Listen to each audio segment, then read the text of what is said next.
Yates. There's something happening to a certain type of person right now, and if you're watching this video, there's a good chance it's happening to you. It's quiet, it's subtle, Yates. And most people around you have absolutely no idea what it means. They think you've become distant. They think something is wrong. Some of them are even a little unsettled by you. Idiots, and they can't explain why. But what's actually happening to you is one of the most psychologically significant transformations a human being can go through. Idiots. And it starts with something so small that most people completely miss it. It starts the moment you stop posting your life on social media. Radiates. Now, before you click away thinking this is just another video about digital detox or phone addiction, I want you to stop. Because this is not that video. Radiates. What I'm going to show you today goes far deeper than screen time and dopamine loops. What I'm going to walk you through is the hidden psychology of what happens when a highly sensitive person radiates. Someone who has spent their entire life absorbing the emotions of everyone around them finally reaches a breaking point that doesn't break them at all. It transforms them. Idiots. And the first visible sign of that transformation is silence. Public silence. The kind where you stop performing your life for other people and start actually living it. And that shift radiates. That one quiet behavioral change is the doorway into something that behavioral scientists and psychologists have been studying for decades without ever quite putting a name to it.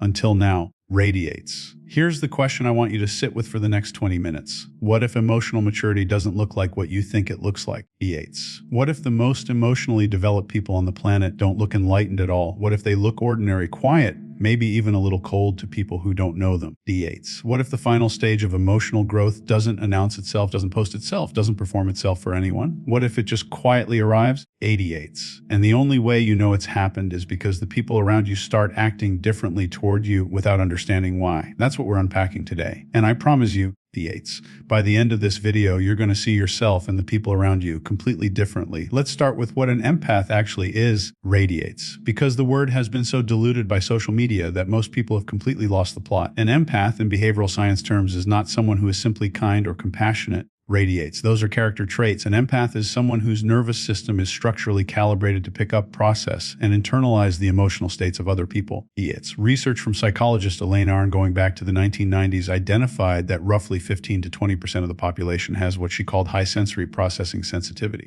Idiots. These are people whose brains literally process stimuli more deeply than the average person. More neural connections firing, more emotional data being processed per second. More everything? Idiots. And for years, the scientific community treated this as a vulnerability, a weakness, something to be managed, but the data tells a completely different story when you follow these individuals over time. Radiates. Because what happens to a highly sensitive person who survives long enough, who absorbs enough, who gets hurt enough, who finally learns what's happening inside them is not fragility. Idiots. What happens is something closer to what happens to carbon under pressure. The sensitivity doesn't go away, it compresses, it deepens, it becomes something entirely different. Idiots. And the behavioral fingerprints of that transformation are specific, measurable, and absolutely fascinating. Idiots. The first thing you notice when an empath reaches this final stage is that they go quiet on social media. And I want you to understand the psychology of why this happens. Idiots. Because it's not what most people think. Most people assume it's burnout. They assume the person is depressed or withdrawing or struggling. And sometimes in the early stages, that's true. Idiots. But in the final stage, the silence comes from somewhere completely different. It comes from a shift in what psychologists call the external validation loop. Idiots. Here's how that loop works in the average person. You experience something, your brain generates an emotion about that experience, and then almost immediately, idiots, your brain begins to scan for validation of that emotion from other people. Did they agree? Did they like it? Did they confirm that what you felt was real and appropriate and worth feeling? Idiots. For most people, this loop is unconscious. They don't even know it's happening. But for empaths, this loop runs at a completely different intensity. Radiates. Because empaths are already so tuned in to other people's emotional states, the need for external validation becomes almost overwhelming. They don't just want confirmation. They need it. Idiots. And social media, in its purest behavioral function, is a validation machine. It is literally engineered to feed that loop. Post something personal. Watch the responses come in. Yates. Feel the emotional regulation that comes from other people confirming your experience. It is one of the most powerful behavioral reinforcement systems ever built. Radiates. But something happens when an empath goes through enough pain, when they've been hurt enough times by people they trusted, when they've given enough of themselves and watched it be taken for granted. Yates. When they've been misread enough times by people who thought they understood them, but didn't, something shifts in the validation circuitry. The brain begins to recognize at a deep unconscious level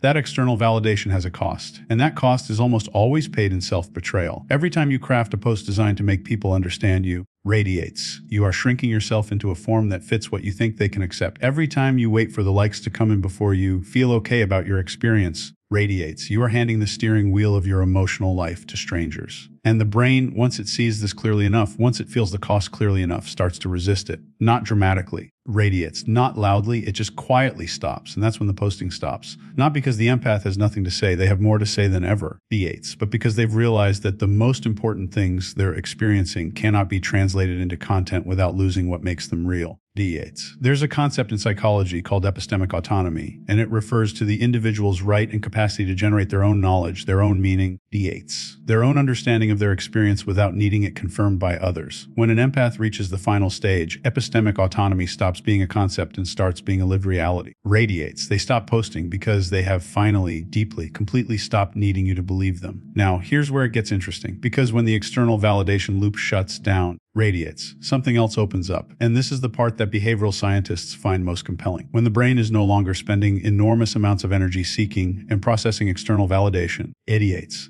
That energy doesn't disappear, it redirects. It goes inward. And what it finds there is something that most people never access because they're too busy looking outward. It finds radical clarity. Radiates. Empaths in their final stage develop what I can only describe as a perceptual upgrade. Their ability to read people, which was already above average, sharpens to something almost unsettling. And this is grounded in real science. Research on what's called thin slicing, pioneered by psychologist Nalini Ambady, radiates showed that human beings can make remarkably accurate judgments about others from extremely brief exposures, sometimes just a few seconds of behavior. Yates. Most people have this capacity, but it's buried under noise. The noise of their own emotional reactivity, the noise of their own need to be liked, the noise of their own assumptions and projections. Radiates. But when an empath has done enough inner work, when they've survived enough pain, when they've spent enough time turning their sensitivity inward instead of outward, that noise drops dramatically. Radiates. And what's left underneath is signal. Pure, clear, unfiltered signal. They walk into a room and they know. They don't know how they know. They can't always articulate it. D8s. But they feel the energetic temperature of a space the way a musician hears a note slightly off pitch. D8s. They can tell you within the first 30 seconds of a conversation whether the person across from them is safe or not, whether they're being honest or performing honesty. Yes, whether the smile is real or social. And the science backs this up completely. Research on micro-expressions, on vocal tone analysis, on postural congruence all points to the same conclusion. Radiates. Humans are continuously broadcasting far more emotional and psychological information than they consciously control. Most people are too distracted by their own inner monologue to receive it. Yes. But an empath in their final stage is not distracted. They are, for perhaps the first time in their lives, genuinely present. And presence, real presence, is the most powerful perceptual tool available to a human brain. This is also why people in the empath's life start to feel slightly unsettled around them, even if they can't explain why. Radiates. There's something deeply uncomfortable about being truly seen. Most of our social interactions operate on a kind of mutual agreement to not see too much. We perform, the other person performs, radiates, and we collectively pretend the performances are real. It's a social contract so universal that most people don't even know it exists. Radiates. But an empath in the final stage has quietly stepped out of that contract. They're not performing, and because they're not performing, they're seeing past your performance. Yes. And some part of you can feel it. Even if you can't name it, it creates a specific kind of discomfort that people often mistake for disapproval or judgment. But the empath isn't judging, they're just seeing, and that alone is enough to make most people deeply uneasy. D8s. Now let's talk about the behavioral shift that I think is the most counterintuitive and the most psychologically significant of all.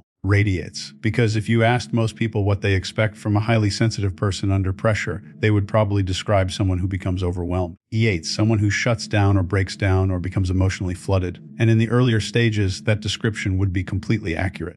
Empaths in their unawakened state are incredibly vulnerable to what psychologist John Gottman called emotional flooding. 88s, a state where the emotional brain overwhelms the prefrontal cortex's capacity to reason and regulate. Their heart rates spike, their thinking narrows, they say things they regret. Radiates. They go silent when they need to speak, or they speak when they need to go silent. But in the final stage, something has changed in the architecture of their emotional response system. Yates. And it's not that they feel less. This is the part that most people get completely wrong. Empaths in their final stage feel everything with the same intensity they always did. D8s. The sensitivity hasn't decreased. What's changed is their relationship to what they feel. Through years of experience, often painful experience, radiates. They have developed what researchers call affect tolerance, the capacity to feel a strong emotion fully without being controlled by it, to hold the feeling in awareness without fusing with it. Idiots. To experience grief without becoming grief, to feel anger without becoming anger. And this produces something that looks from the outside like supernatural calm. You've probably seen this person. Radiates. There's a crisis happening around them and they're the still point at the center of it. Everyone else is reactive, elevated, emotionally disorganized. And this person is just there, clear-eyed.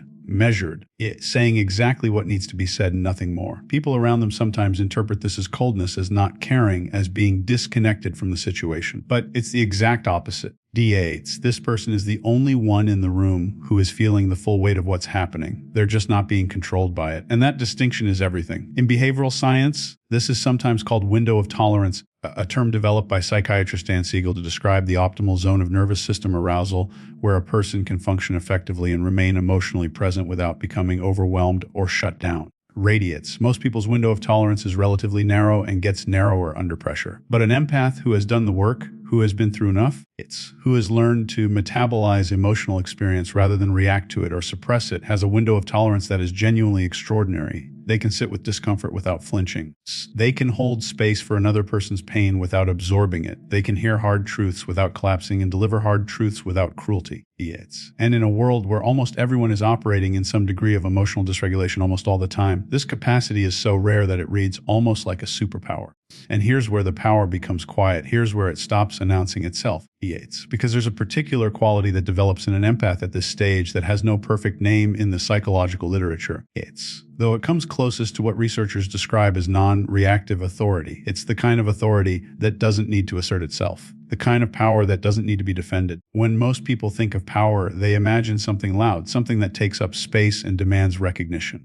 But the kind of power that develops in a fully realized empath is the opposite of that. It's the power that comes from having nothing to prove. From having walked through enough fire that the things most people fear have already happened to you and you survived them. Radiates from knowing yourself so completely that other people's opinions of you simply don't have purchase anymore. They slide off, not because you've become hard, but because you've become rooted.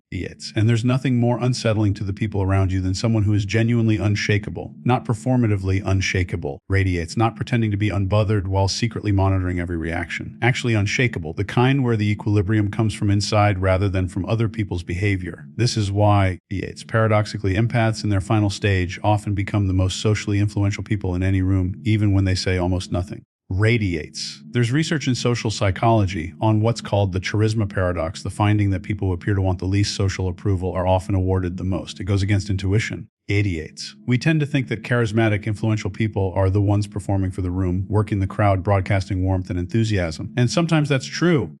But the deeper and more durable kind of social influence comes from presence rather than performance. Radiates from being so complete within yourself that people feel inexplicably drawn toward you without being able to explain why. The empath in their final stage has this, not because they're trying to have it. Radiates because they've stopped trying. And the stopping, the genuine stopping, is what creates the gravity. Let me tell you something about what the final stage actually feels like from the inside. Radiates. Because I think this is what most people watching this video are really looking for. It doesn't feel like peace in the way most people imagine peace. It doesn't feel quiet and dreamy and soft. Radiates. It feels more like clarity, like the moment after a storm when everything is still and the air is unusually clean and you can suddenly see things in sharp focus that were blurry before. It feels like a kind of internal settling, like something that was always vibrating, always restless, always reaching outward for something to hold on to, has finally fully landed.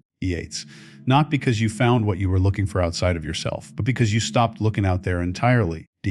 And one of the strangest and most wonderful side effects of this settling is that relationships change fundamentally. Not because you've changed your standards for who you allow in, though you have, but because you've changed what you're bringing to relationships in the first place, in the earlier stages of life. An empath's relationships are almost always characterized by an invisible and unconscious transaction. I will feel your pain, I will manage your emotions, I will be whatever you need me to be, and in exchange you will stay and you will love me and you will not leave. It's not cynical, it's not manipulative, it's survival behavior learned early, usually in a family system where emotional attunement was the strategy the child used to stay safe in an unpredictable environment. But it creates a kind of relational pattern that is exhausting and ultimately unsustainable. It produces relationships that feel like ongoing emotional labor. Like you are always giving and rarely receiving, like you are always being needed but rarely being known. In the final stage, that pattern is gone. Not because the empath has become selfish or disconnected, but because they have finally separated their worth from their usefulness. They no longer need to be needed. They no longer perform emotional labor as a strategy for belonging. They can be in a relationship simply as themselves, fully present, fully honest, without an agenda that they don't even know they have. And the relationships that survive this shift are the ones that were always real. And the ones that don't survive it, the ones built on the empath's caretaking and the other person's need to be caretaken, those fall away. Not dramatically, not with a big confrontation, they just quietly stop making sense. D8s. This is also when the loneliness hits. And I want to be honest about this because a lot of videos about empaths skip this part, and it's the part that matters most, D8s. There is a specific loneliness that comes with the final stage. It's not the loneliness of isolation. It's not the loneliness of not having anyone around you, D8s. It's the loneliness of being profoundly misunderstood by people who think they understand you, D8s. It's the loneliness of having grown past a version of yourself that everyone around you still expects to show up, D8s. It's the loneliness of knowing something true about people and the world that you cannot explain to someone who hasn't lived it, and it's real, it's heavy. And the temptation, for a while, is to shrink back down into the old version of yourself just to feel like you belong again. But most empaths who reach this stage don't shrink back because they've learned, D8s, at a cost they will never forget, that shrinking never actually produced belonging. It only produced the appearance of belonging, and the appearance was always slightly painful. Radiates, like wearing a shoe that's almost the right size, you can walk in it, but not freely, not really. And freedom, once you've actually tasted it, is something you cannot unfeel. D8s. So the empath stays expanded. They stay quiet on social media. They stay rooted in the calm that unsettles people. They stay in the extraordinary, ordinary life they've built. D8s. One that looks deeply unimpressive from the outside and is absolutely rich from the inside. They read the room everywhere they go. They say less than they know. D8s. They give less than they could, but what they give is real. They don't perform and they don't need your performance. They just sit there in whatever room they're in, seeing everything, D8s, feeling everything, holding it all with an ease that took them a lifetime to develop. And here is the revelation, the one I promised you at the beginning. D8s, the one that some part of you already knew was coming but needed to hear out loud, the thing that you've been looking for, that ache, that longing. It's that persistent sense that you don't quite fit the world the way it is. D8s, that you feel too much and know too much and care too much, and everyone around you keeps telling you to calm down or toughen up or stop taking things so personally. That has never been a flaw. It has always been a frequency. You were born tuned to a signal that most people never receive. And for most of your life, that frequency has felt like a curse because the world wasn't designed for it. D8s. The world was designed for people who move faster and feel less and need less and perform more. And you kept trying to be one of those people. You kept trying to turn down your own signal, D8s. But the final stage is not turning it down. The final stage is learning to use it, to stop broadcasting and start receiving, to stop performing your sensitivity and start deploying it with precision, D8s. To stop seeking the validation of people who are operating on a completely different frequency and start trusting the signal that was never wrong, D8s. That has always known the truth about the room before anyone else in the room could see it. The empaths who reach this stage don't become less sensitive. They become more sovereign, radiates. They become the person in every room who knows things they shouldn't be able to know, who sees things that others can't see, who remains calm in situations that unravel everyone else, who has D8s quietly and without announcement become one of the most psychologically powerful kinds of human beings alive. And they don't post about it because they finally don't need to.